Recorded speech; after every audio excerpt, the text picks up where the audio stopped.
और एक बड़ी खबर आपको बता दें, प्रधानमंत्री नरेंद्र मोदी जो कि विधानसभा चुनाव के बाद पहली बार मध्य प्रदेश आ रहे हैं। झाबुआ से दरअसल चुनावी शंखनाद की तैयारी हो चुकी है। पीएम मोदी यहां पर चुनावी बिगुल फूकेंगे।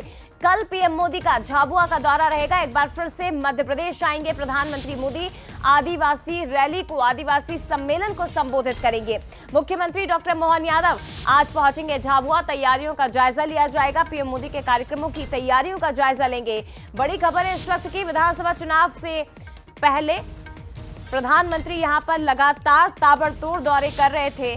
तमाम चुनावी सभाओं को उन्होंने संबोधित किया और जब प्रचंड जीत बीजेपी को मिली, एमपी एक बार फिर से जब पार्टी की झोली में गया, तो इसके बाद ये पीएम मोदी का पहला दौरा रहेगा। कई मायनों में महत्वपूर्ण आदिवासी बाहुल्य इलाका है झाबुआ। पश्चिमी मध्य प्रदेश का सियासत का केंद्र इसे कहा जाता है और इससे लगी बाकी सीटों को भी साधने की कवायद की जाएगी। आदिवासी वर्ग को अपने पक्ष में करने के लिए माहौल बनाया जाएगा। काफी महत्वपूर्ण है प्रधानमंत्री नरेंद्र मोदी का मध्य प्रदेश का दौरा। सीधे रुख करेंगे, हमारे साथ इस वक्त सहयोगी रंजना दुबे लाइव जुड़ गई है। रंजना, अब विधानसभा चुनाव में प्रचंड जीत के बाद प्रधानमंत्री नरेंद्र मोदी का ये पहला एमपी का दौरा रहेगा। आभार भी व्यक्त किया जाएगा, लेकिन लोकसभा चुनाव का बिगुल फूका जाएगा और खास तौर पर आदिवासी वर्ग को देखते हुए बहुत महत्वपूर्ण है ये दौरा।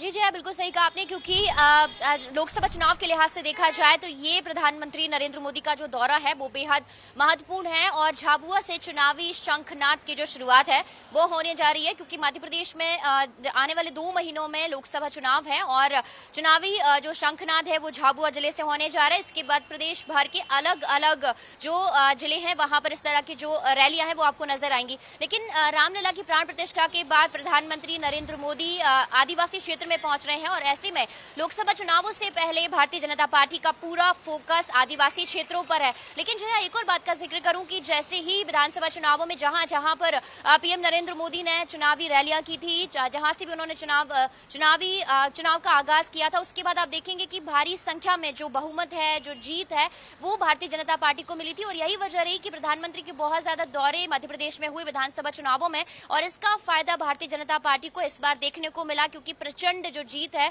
वो भारतीय जनता पार्टी को मिली। और कुछ ऐसा ही इस बार लोकसभा चुनावों में जो है वो देखने को मिल सकता है, क्योंकि भारतीय जनता पार्टी में जब यहाँ पर पीएम नरेंद्र मोदी यहाँ पर पहुंचेंगे झाबुआ में, और जो जीत का जो रिकॉर्ड है वो आप देखेंगे कि वो अलग ही जो रिकॉर्ड में नजर आएगा आने वाले दिनों में। लेकिन आदिवासियों के लिए कई तरह की जो सौगातें हैं झाबुआ के दौरे के बाद मिल सकती हैं और विकास को लेकर जो कई घोषणाएं हैं वो भी प्रधानमंत्री अपने दौरे के दौरान कर सकते हैं। और झाबुआ जिला देखिए, झाबुआ के अलावा धार, अलीराजपुर, ये वो जिले हैं जो आदिवासी बाहुल्य इलाके हैं और पीएम मोदी का ये दौरा उस लिहाज से काफी महत्वपूर्ण आदिवासी वर्ग को साधने के लिए और इसके साथ ही 29 में से 29 सीटों का जो लक्ष्य लेकर मध्य प्रदेश में बीजेपी आगे बढ़ रही है, उसे जीतने के लिए काफी महत्वपूर्ण है प्रधानमंत्री मोदी का ये मध्य प्रदेश दौरा। फिलहाल शुक्रिया आपका रंजना तमाम जानकारी के लिए।